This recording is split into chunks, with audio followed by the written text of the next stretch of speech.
Bueno, estamos aquí ante el monumento de Juan Martín el Empecinado, un monumento funerario, un monumento que se hizo para recordar la memoria de este que aquí se llama general. Bien, se le llama general, pero también muchas veces se ha hablado de él como guerrillero. El problema con la guerrilla en las llamadas guerras napoleónicas está en que se ha abusado mucho del término y es un término interesado también. Si comprobamos, por ejemplo, la documentación británica, que ha sido la base de todo lo que es la historia de las guerras napoleónicas, el problema que tenemos ahí es que se trata por todos los medios de reflejar que los españoles no son capaces de combatir, que todo el trabajo ha sido hecho por el ejército regular británico, y eso no es cierto. Incluso el mismo Napoleón lo niega. En el Memorial de Santa Elena, cuando habla de la guerra de España, dice la maldita guerra de España. Dice, aquello fue una escuela de guerra para los británicos. Consiguieron hacer un ejército muy operativo, que es el que luego le derrota en Waterloo y es el que acaba llevándole a Santa Elena. Entonces, este ha sido siempre el problema. Generales, oficiales, etcétera, que no se han rendido y que han seguido combatiendo con unidades regulares, han sido obliteradas, por así decir, por utilizar una palabra culta. Es decir, desaparecen de la documentación británica, o en la documentación británica siempre se habla, por ejemplo, del general Mendizábal and his guerrillas, es decir, todo un ejército que está operando desde lo que es la zona de Potes, en la frontera entre las comunidades autónomas de Cantabria y de Asturias, hasta la comunidad foral de Navarra y la comunidad de Aragón. Hasta ahí está operando un ejército regular, no son guerrillas. Al principio son partidas dispersas, efectivamente, como la que puede formar en su momento Juan Martín el Empecinado, pero todo eso a partir del año 1810 se regulariza.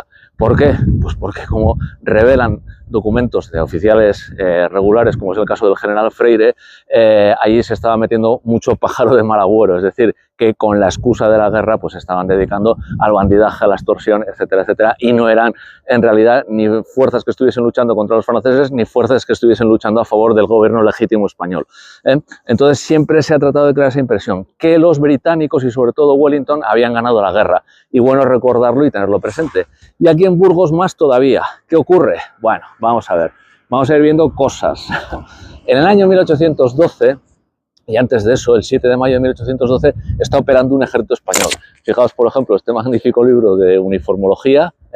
Bueno, este es el estado militar de España, con toda una serie de láminas en donde se recogen los uniformes de los soldados españoles de esos ejércitos. Hay varios ejércitos. El que operará en esta zona es el 7º ejército español. Un ejército español íntegramente español, es decir, que no está apoyado por fuerzas británicas, ni portuguesas, ni por la Legión Alemana del Rey, ni por nada por el estilo. Este que tenéis aquí es la reconstrucción del uniforme que tienen al final de la guerra los húsares de Burgos. Ya veis qué bonito es. Cuenta otro de los grandes jefes que salen de estas guerrillas populares que luego se convierten en tropas regulares, a partir de 1810 sobre todo, Longa, el famoso Longa y Anchía, dice que muchas veces cuando avanzaban sus húsares de la división Iberia, que operarán también en esta zona, dice que los confundían con franceses. Bueno, realmente Burgos en ese momento, aparte de lo que es la muralla medieval no podía resistir lo que es un ataque artillero. De todas maneras, entre el 21 de octubre de 1812 y el 1 de noviembre de ese mismo año, lo que va a ocurrir aquí es que Wellington mete la pata hasta el Corvejón, como se suele decir popularmente, algo que difícilmente han reconocido los británicos. Había ganado en la batalla de los Arapiles. La batalla de los Arapiles, para que nos entendamos, o Salamanca, como la llaman los británicos, es una batalla, pues el equivalente al Austerlitz de Napoleón. Una batalla perfecta, una batalla perfectamente pensada, una victoria limpia, vamos a decir, y se supone que es un gran avance. Los británicos y los portugueses han estado principalmente refugiados detrás de las líneas de Torres Vedrás, en una posición defensiva, que es una posición siempre muy buena, os dirá cualquier militar, para entrenar tropas que no están bien entrenadas, para infundirles moral de victoria. Se ha atrevido a salir poco de eso. ¿Quién es el que está haciendo el trabajo sucio? El ejército español, dividido en varios ejércitos, el cuarto, el quinto, el sexto, séptimo, etcétera, se van refundiendo varias veces, se van cambiando generales, Castaños, Freire, Mendizábal, etcétera, y estos son los que están haciendo el trabajo. Contaba Arsenio García Fuertes, que es profesor y aparte de esto investigador del tema y ha investigado mucho el tema de estos ejércitos, decía que se le invitó a una charla sobre guerras napoleónicas en Inglaterra y bueno, puso un mapa allí que les explicó a los británicos por qué no había sido atacado el ejército británico o el ejército anglo-portugués, ¿no?, que dirigen los británicos. Y dice, bueno, eso es sencillamente porque había una serie de ejércitos españoles que estaban actuando como fuerza de interposición. Y el verdadero mapa donde se muestra vosotros tenéis otro mapa de donde se han borrado los ejércitos españoles. Juegan así los británicos, es decir, no pueden existir los ejércitos ni los militares españoles regulares por la sencilla razón de que se les chafa un relato que ellos han estado haciendo desde la época de Wellington. Wellington da la señal de cómo hay que escribir la historia de las guerras napoleónicas y sobre todo la guerra aquí, la Peninsular War que llaman ellos, y en ella él es el principal protagonista. Claro, ¿qué ocurre? Que es una fuente subjetiva y parcial. ¿Qué va a decir Wellington de sí mismo? Lo que dicen los psicólogos, nadie piensa mal de sí mismo, ¿eh? Hasta que va el psicólogo y el psicólogo le empieza a contar sus cosas, ¿no? Bueno, pues eso se refleja en esa documentación que ha sido la base de todo lo que se ha dicho. Películas, novelas, series de televisión, etcétera, han ido creando una imagen muy heroica en la cual los españoles no tienen ningún papel. O son como el personaje que salía en una serie británica de los años 70 donde trabajaba uno de los artistas de Monty Python, Cleese, y tenía un criado que era español y era el típico español cómico, bajito, tonto y que siempre andaba a patadas con él, ¿no? Esa es la imagen que han querido crear de España porque les interesaba, ¿eh? España ha sido el rival de Gran Bretaña y de Francia durante muchísimo tiempo y, bueno, evidentemente era un imperio muy poderoso, controlaba unas líneas de comunicación, líneas comerciales y líneas financieras muy importantes, y los británicos para sobrevivir necesitaban acabar con el imperio español. Esto no es manía ni conspiranoia ni nada por el estilo. La leyenda negra en sí es eso. Y en las guerras napoleónicas tenemos un campo de batalla muy interesante. Bueno, lo que os decía, esto que veis aquí es un grabado en el cual se ve cómo son los hornabeques, y cómo son las posiciones que había que asaltar. No son murallas medievales, sino que son murallas abaluartadas en las cuales pues, lanzar un asalto frontal suponía un 75% de bajas. Wellington no estaba preparado y no lo reconoce en sus dispatches. Se tiene que retirar, y tiene detrás toda una serie de refuerzos que están entrando por la frontera del Bidasoa. ¿Y quién le va a sacar del lío? Pues los desaparecidos ejércitos españoles tienen que actuar. Ejércitos como los que vemos en el Estado Militar de España en el año 1815. Y aquí es donde interviene este personaje, nacido en Vergara, Gabriel de Mendizábal Iraeta, es un militar de carrera, empezará como cadete, estudiará en una academia militar de Andalucía y, bueno, pues lo que hace es hacer la guerra al francés cuando ya desde el 2 de mayo de 1808 se descubre que les han traicionado, ¿no? Que ya se veía venir cuando toman la fortaleza de Pamplona en la famosa batalla de las bolas de nieve en el invierno de 1808, al principio del invierno, bueno, al principio, en la mitad del invierno de 1808, pues antes del 2 de mayo ya se estaban dando cuenta de que estaban ocupando fortalezas, arsenales, etcétera, ¿no? Para dejar al país en cuadro, es decir, sin ejército, sin suministros y sin nada. Él es uno de los generales que toma la iniciativa con sus tropas con las que puede reunir, enfrentarse a los franceses y estará luchando desde el año 1808 hasta el año 1814, es decir, desde que comienza la insurrección del 2 de mayo hasta que se gana la batalla en abril de 1814 en Toulouse, cuando ya han entrado en territorio francés. Tendrá varios mandos, tendrá, bueno, también sus problemas, por ejemplo, defiende la fortaleza de Badajoz. Se le ha achacado y se ha dicho, hay otro problema, porque el problema de la leyenda negra no solamente viene desde fuera, que como os decía, no solamente la cuestión del duque de Alba comiéndose niños y la propaganda protestante, de los príncipes protestantes en Alemania o en Holanda, es también eso, convertir a estos personajes en inexistentes o el quitarles valor. Problema que te dicen, por ejemplo, algunos historiadores británicos hoy día, no hablemos ya de los novelistas como C.S. Forester o como Patrick O'Brien o sobre todo como Bernard Cornwell, pues te están diciendo que no existen o que son pues como el personaje que salía en la serie esta de Fawlty Towers, unos tipos pequeños, morenos, con bigote, en fin, yo he cometido el pecado de lesa patria porque me he dejado bigote, con lo cual pues les voy a confirmar que los españoles son unos histéricos. C.S. Forester, por ejemplo, en Hornblower contra la Natividad, que da origen a la película esta del Hidalgo de los Mares, donde todos los españoles son unos tipos grasientos, con unos flequillos grasientos y unos bigotazos así, estilo Pancho Villa, dice que los españoles están locos. sin más, o sea, analiza psicológicamente a toda una nación y dice que todos están locos. Bueno, él desde luego era un personaje de talla alta, como podemos apreciar aquí por sus descendientes, está defendiendo las plazas de soberanía española en el norte de África, en Orán, por ejemplo, hasta que se evacúa Orán con un acuerdo diplomático entre los representantes del Imperio Otomano allí y los españoles, pues él estará defendiendo allí. Empieza como cadete, va subiendo como teniente, como capitán, comandante, etcétera, etcétera. Estamos hablando de finales del siglo XVIII. Y lo de la talla, lo digo porque está como jefe de compañía de fusileros en su regimiento y como jefe también de la compañía de granaderos. Los granaderos solían ser hombres de talla muy alta, de 1,80 m para arriba, y eran tropa de asalto, es decir, cuando se mandaba contra esos baluartes que os he enseñado antes, normalmente solían ser los granaderos los que atacaban. Bueno, y en los desfiles también eran los primeros en salir para darle rumbo a la cosa, etcétera, etcétera.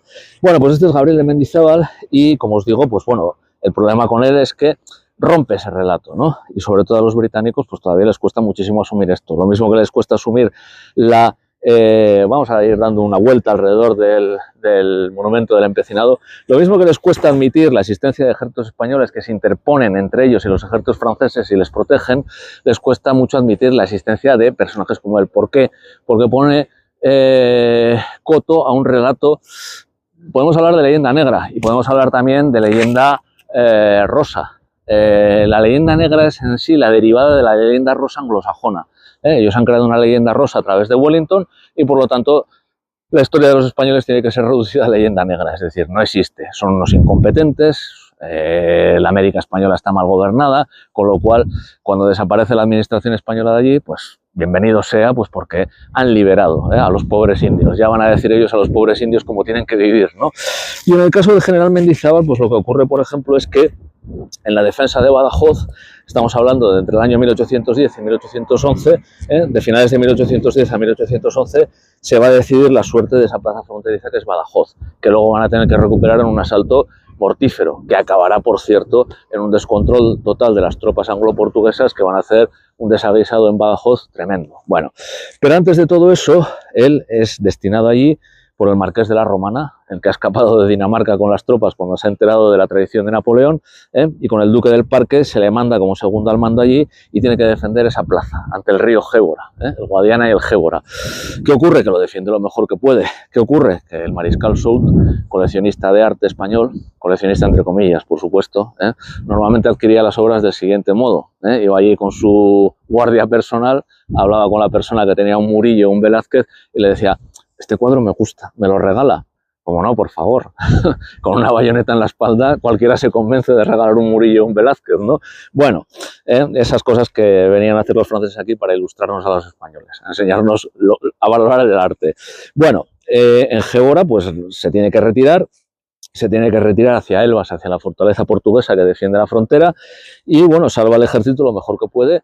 Y ahí empieza ya la leyenda negra y la leyenda rosa de los británicos de esto ha ocurrido por culpa de la inutilidad de un general español, ha sido un auténtico desastre. Esto se lo dice Wellington en sus cartas a su hermano Henry Wellesley, que es el embajador británico ante el gobierno de Cádiz. Lo que le cuenta a Henry Wellesley es eso precisamente, dice: la culpa ha sido de Mendizábal, la culpa ha sido de este general español y ha sido un desastre como no hemos visto hasta ahora. No hay tal desastre, se recupera el ejército y él vuelve a estar en la batalla de la Albuera, posteriormente, ya en el año 1812, y es una gran victoria aliada, la victoria de la Albuera.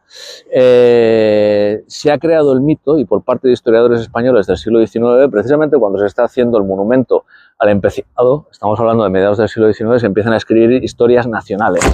Y esas historias nacionales, pues bueno, están mejor o peor escritas, pero por ejemplo la de Miguel Agustín Príncipe dice que es una historia pintoresca de la guerra de España. La guerra de España en ese momento es la guerra napoleónica. Dice que concurre a la batalla de Gébora degradado soldado raso, el general. Se ha creado ese mito, y se ha creído ese mito, y hasta hace poco en Wikipedia aparecía así, que se autodegrada el propio general avergonzado de lo que ha ocurrido en Gébora, en la batalla de Gébora, o bien que las propias cortes españolas constituyentes lo han degradado. En realidad lo que ocurre es que se pone otro general al mando de las tropas en la Albuera, otro general español. Él se presenta y le dice, bueno, usted dígame dónde me pongo. Y escribe un informe muy favorable sobre él, el general que está al mando en la Albuera. Y dice que se le había presentado para concurrir en los lugares de mayor peligro y allí estar animando a las tropas para evitar que se rompieran las líneas, hubiese una desbandada y aquello terminase en derrota, que solía ser bastante habitual con las tropas bisoñas. Consiguen salvar el día y, efectivamente, según la hoja de servicios, a esto hay que estar atento. Cuando los historiadores analizamos la documentación, tenemos que sumergirnos en la época. ¿Qué ocurre con Miguel Agustín Príncipe? Pues que no se había sumergido en la época porque un historiador del siglo XIX, francés, británico, español, no estaban metidos, digamos, en lo que eran los símbolos de la época, cómo pensaban y cómo actuaban. Pensaban, pues no sé, que eran gente vestida con ropa de otra época, pero que eran como ellos y pensaban y actuaban como ellos. ¿Qué ocurre? En la hoja de servicios que está conservada en el Archivo General Militar de Segovia, aparece que él concurre a esa batalla, bien, pues una especie de ayuda de campo del general al mando, y concurre montado a caballo. Los oficiales, cuando mandaban tropas de línea, los que veis en las películas disparando por secciones, los mosquetes, etcétera, siempre iban a caballo. Y en las hojas el mérito se valoraba del oficial por el número de caballos que tenía derribados durante la batalla, porque eso significaba que los tiradores, los francotiradores, los famosos cazadores de los regimientos enemigos, lo que buscaban era liquidar al oficial que estaba mandando, para que la tropa se desorganizase, dijese sálvese quien pueda y rompiese las líneas. Bueno, pues en la hoja de servicios de él, en la Albuera, concurre efectivamente montado a caballo. Con lo cual todo este tema de la autodegradación, la degradación a soldado raso por lo que había pasado en Gébora, etcétera, es completamente inadmisible desde el punto de vista de la historia. No solo eso, sino que la plaza de Badajoz no se pierde porque se retiren las tropas del general Mendizábal y otros oficiales que están allí. Está Morillo, por ejemplo, que luego va a tener un papel muy importante en lo que son las guerras de independencia criollas en América. Y consiguen sacar muchísima tropa sin problema. Incluso los mismos franceses reconocen que las posiciones eran imposibles. Una vez que se hubiese cruzado el Guadiana y el Gébora, había que retirarse, y se retiran. Y además, en esos informes, generales o bien oficiales, porque todavía no han llegado al generalato, como es el caso de Morillo, dicen que se retiran militarmente por los vados. Militarmente significa que no estabas huyendo en desbandada, sino que te estabas batiendo por secciones para irte retirando ordenadamente. Bueno, pues hasta ahí llega el mito. Sin embargo, ha hecho fortuna. Y eso interesa por el hecho de decir, los generales españoles, los ejércitos españoles, o no existen o no sirven para nada. En novelas como El cañón de Forster, que da lugar a la película esta de Orgullo y Pasión, se dice claramente, Y en otras, por ejemplo, como las de George Alfred Henty, que se escriben entre 1898 y 1899 aproximadamente, cuando España está en uno de los momentos más bajos, dice que, bueno, pues novelas de este hombre que eran novelas para críos. Estos críos de los años 1898 y 1899 aprenden allí y luego lo reflejan. Es decir, desde finales del siglo XIX hasta el siglo XXI, porque Bernard Cornwell sigue escribiendo novelas de las guerras napoleónicas ahora mismo, han aprendido en esa línea. Si leéis, por ejemplo, las novelas de Henty o las novelas de Forster o las novelas de Cornwell, todas tienen el mismo discurso, pasa por el mismo sitio.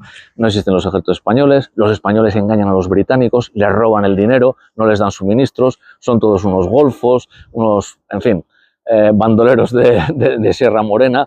Este es el mito que ellos han ido creando. Les interesa muchísimo porque así destaca Wellington.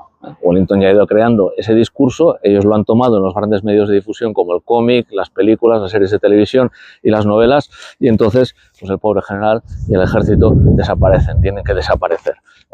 Bueno, pues ese es el problema. ¿Qué es lo que ocurre, sin embargo, aquí? Pues que los ejércitos españoles efectivamente sí existen. Existe el séptimo ejército.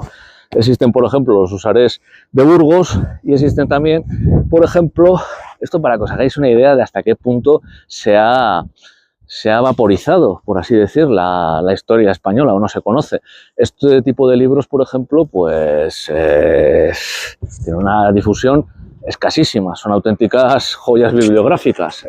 Esto, por ejemplo, de José María Bueno, es un estudio de uniformología de hace muchísimo tiempo. Y aquí lo que aparecen son los uniformes de los militares españoles de aquella época. Ya veis qué imagen tan distinta hay de ellos, ¿no? Recordad, por ejemplo, el cuadro que hay de Juan Martín el Empecinado. Si lo ves, lo último que te imaginas es que este señor era un guerrillero que andaba por ahí por los montes asilvestrado, porque sale, bueno, con sus bigotes de época, a la rusa que se llamaban, y vestido pues con un uniforme que recuerda a los de los húsares, ¿no? Bueno, pues es así, porque estos uniformes están ahí, existen y se pueden estudiar, lo mismo los del año 1815 que los mismos los de otra época. Y fijaos qué cosa más curiosa, todo esto también en gran medida es culpa de los lanceros de Carmona, por ejemplo, se forman un montón de cuerpos, se levantan, ahí tenéis, andaluces, gallegos, asturianos, ya veis que son unos uniformes de planta napoleónica, por así decir. Pero en gran parte la culpa no es solamente del anglo, por así decir, es también culpa de lo que se ha hecho en España, que se ha hecho muy poca cosa. Fijaos aquí, por ejemplo, los ayudas de campo, los edecanes, que se dice, que viene del francés aide de camp, que pronunciado es edecán. Bueno, aquí tenéis una ayuda de campo de uno de los generales españoles que está combatiendo desde el año 1808 hasta el año 1814.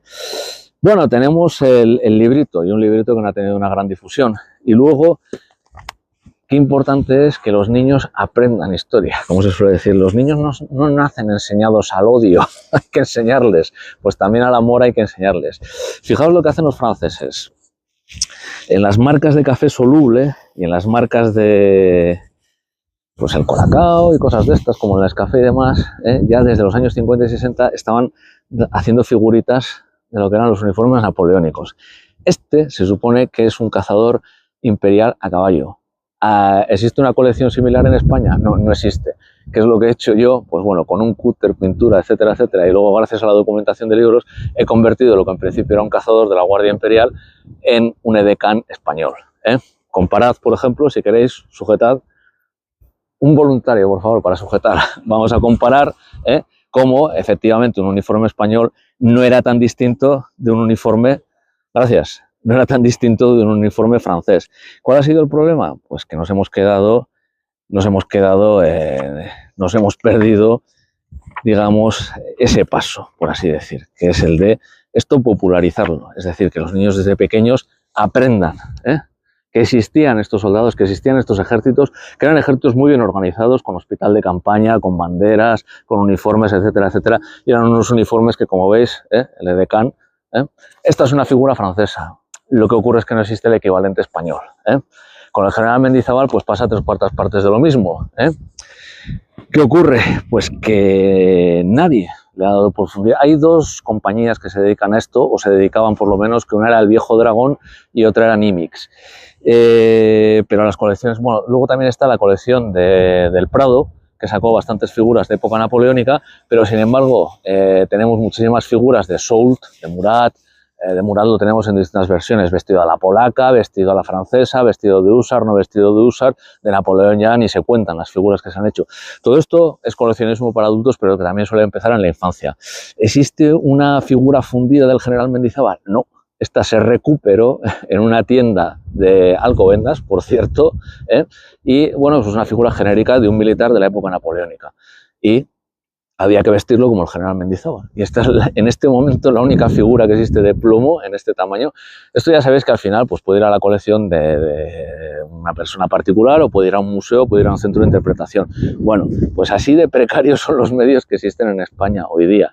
Ya veis, muchas veces para reconstruir para una exposición, para un museo, para un centro de interpretación algo, hay que tirar de cosas genéricas o de cosas que hacen los franceses o los británicos.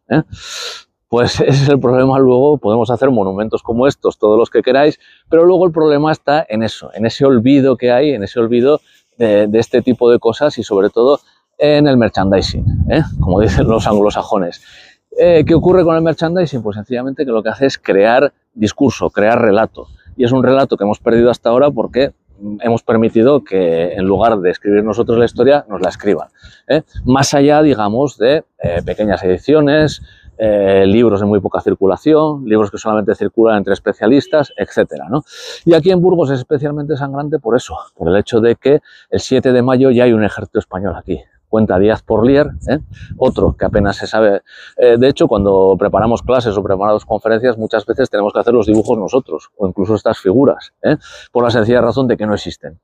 Ese es el gran problema y el gran hándicap que tenemos. La leyenda negra, evidentemente, pues sí, es decir que la Inquisición mató mucha gente, que los españoles eran muy intolerantes y los demás eran muy tolerantes. Isabel I Tudor, por ejemplo, estamos hablando de la época de la Armada Invencible, que para ellos es muy importante, que lo reflejan como una gran victoria que en realidad no existió porque pierden la guerra. Bueno, pues ella es tolerante, eso no es cierto, pero bueno, como ellos tienen a Hollywood detrás, pues he ahí el problema, vamos a decir, ¿no? No tenemos medios de gran difusión en los cuales todo esto se vuelva a poner en el sitio que le corresponde. Y en el caso de Burgos, que es donde estamos, y es lo que nos interesa, los mausoleos bien está, pero todo esto necesita de todo un aparataje alrededor, que ya habéis visto, que son libros, son incluso figuras, que pueden ser para que los niños se inicien en la historia a través, pues eso, de la colección de figuras militares, etcétera. Cuando se hace esto, se hace con mucha intención. Los franceses y los británicos cuidan mucho este tipo de detalles por eso, porque ya desde pequeños están instruyendo a los niños en ese orgullo nacional, por así decir, ¿no? Que igual puede sonar muy mal, pero bueno, al final uno pues tiene que defender el terreno donde vive, ¿no? Sería absurdo hablar mal de su propio país o ponerse a tirar piedras contra el propio tejado, ¿eh? Y eso se ha hecho mucho en España o se ha dejado hacer, ¿no? Bien, pues esta es la cuestión. Como os decía, aquí el 7 de mayo ya hay un ejército español que está rodeando esta plaza. Es una plaza donde está una guarnición francesa que no se atreve, según los informes españoles, a salir de ahí, ¿eh? Empiezan a aparecer fuerzas de caballería pues bastante lucidas, ¿eh? Vamos a ver algunos ejemplos que tenemos aquí en el libro. Bueno, caballería. Ya veis que son uniformes muy lucidos, todos ellos. ¿Ves, por ejemplo, qué tipo de caballería habían formado los ejércitos? Estos ejércitos en unas condiciones dificilísimas, sí que es verdad que reciben mucha ayuda británica, ¿eh? Pero bueno, la burguesía local, la gente que digamos está en contra de la ocupación francesa porque se dan cuenta que eso no es precisamente ningún tipo de buen negocio. Ved, por ejemplo, cómo se forman fuerzas de coraceros españoles, ¿eh? Es el uniforme de coracero típico de las guerras napoleónicas, solo que la diferencia está en la casaca, que es de color rojo y no azul como la francesa, ¿eh? Bueno, pues los famosos guerrilleros, aquí tenéis un coracero a caballo. Ya veis que incluso había coraceros, ¿eh? En ese ejército. En el 7 de mayo de 1811 están aquí, esto ya es infantería, ¿eh?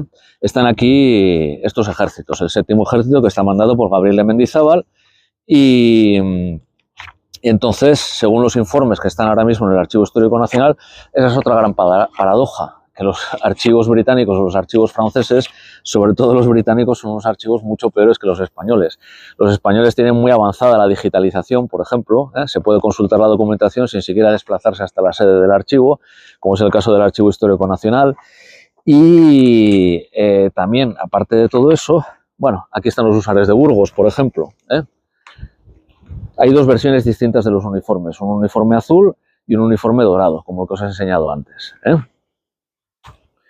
Bueno, pues ya veis, ¿eh? Todo esto se hace un esfuerzo inmenso para formar cuerpos regulares, operativos, y el 7 de mayo pues hay húsares como estos frente a las murallas de Burgos.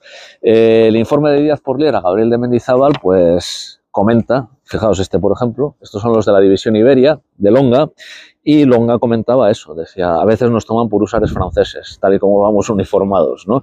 Ellos buscaban por todos los medios no parecer pues un ejército de desgarramantes, como se dice coloquialmente, entre otras cosas porque el discurso oficial francés del gobierno josefino, el gobierno del hermano de Bonaparte, era que en realidad los que estaban luchando contra ellos eran brigands, es decir, bandoleros. Claro, evidentemente ante los reclutas franceses que los hacían conscriptos por 5 años, muchos de ellos no querían, pero forzosamente se les sorteaba, mantener el discurso, por así decir, de estamos luchando contra bandoleros. Pues vaya bandoleros, ¿no? Si incluso la gente pensaba que eran franceses, que eran húsares franceses, pues imaginaos, ¿no? Esos están aquí el 7 de mayo de 1812, antes de que haya llegado Wellington, que está todavía pensándoselo, lo del ataque a Salamanca y lo del avance desde Salamanca después de la batalla de los Arapiles. El informe de Díaz Porlier, que es segundo al mando después de que Gabriel de Mendizábal ha tomado el mando, ahí otra vez la leyenda, vamos a decir, esa leyenda que dice que él se degradó o que lo degradaron por lo de la batalla de Gévora. En realidad, Badajoz es entregado por un general que hace muy mal papel, que por cierto era vasco también, Imaz. Decide rendirse después de que ha muerto el general que está al mando y bueno, en principio no había ninguna razón para rendir la plaza, pero la rinde. Bueno, de Imaz se ha hablado muchísimo menos y le han cargado todos los muertos a Gabriel de Mendizábal, pero sobre todo es por esa razón, porque todo esto tiene que desaparecer. No vaya a ser que pensemos que Wellington no tenía todos los méritos que se le han atribuido. Pues bueno, si no llega a ser por estos ejércitos españoles, pues mal le hubiera ido, sinceramente, sobre todo aquí, en Burgos. El 7 de mayo llegan aquí, efectivamente, unidades como estas, División Iberia, Burgos, etcétera, tropas de infantería y tropas de caballería, y la guarnición no se atreve a atacarles y se queda, digamos, retraída sobre las murallas, hacen algunos disparos, pero nada más. Comenta el informe de Díaz Porlier, este que está en el Archivo Histórico Nacional, dice que, bueno, los patriotas españoles, al ver desde las murallas que hay un ejército español, de los buenos, pues se animan muchísimo. Dice, eso va a subir mucho la moral, ¿no? En Aguilar de Campo no tienen tanto éxito, pero bueno, al final ellos se retiran porque no tienen un respaldo grande y no van a asaltar la fortaleza pues para que sea un fracaso. Están esperando a que llegue el grueso del ejército desde Salamanca. Llegará el grueso del ejército el 21 de octubre.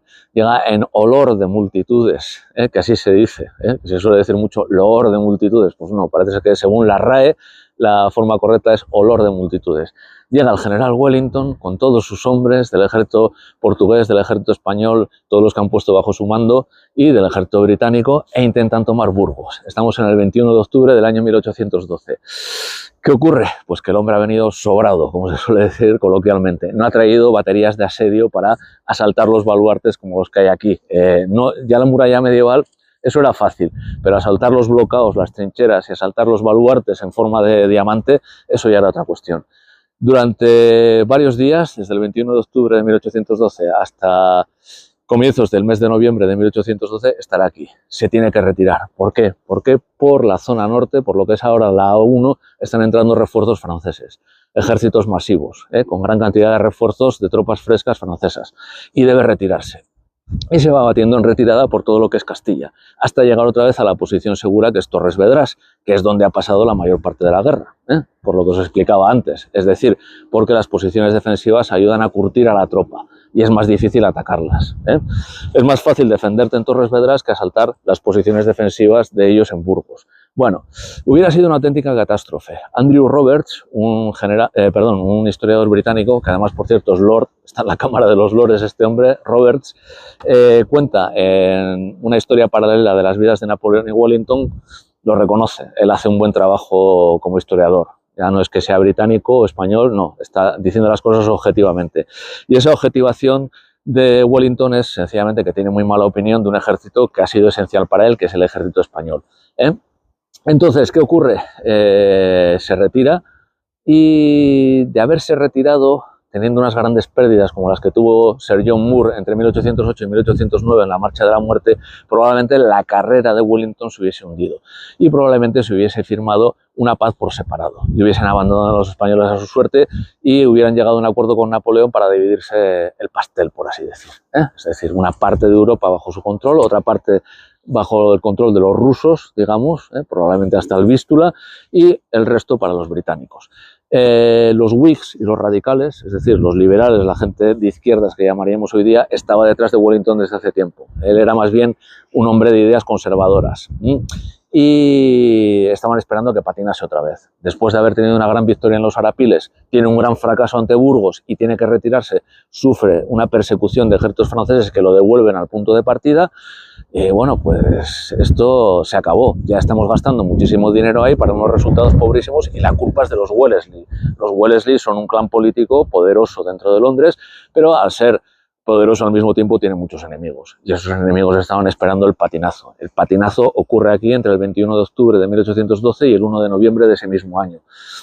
¿Por qué no es un patinazo mayor? Pues sencillamente porque todos estos intervienen. Es decir, como ejército aliado de ellos que son, intervengan rápidamente, por favor, y corten el avance de las fuerzas francesas. Y eso es lo que harán. Y no solamente cortan el avance de las fuerzas francesas, sino que van ocupando posiciones en Aguilar de Campo, Reynosa.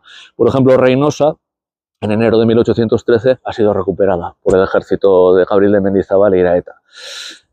¿Qué ocurre? Cuando llega la gran victoria de la batalla de Vitoria, esa que se atribuye a Wellington porque se pone en primera línea para ser el general en jefe, etc. Ahí llega el momento en el cual se gana la guerra a los franceses en España, efectivamente, en la batalla de Vitoria. Luego habrá más batallas en San Sebastián, en San Marcial, etc. Pero esa es la gran victoria y esa se la apunta. Dentro del marketing de Wellington, pues ese es el gran momento. ¿Quién ha conseguido consolidar el frente para que pueda avanzar el ejército aliado, español, portugués, británico? Estos. Y eso ocurre aquí.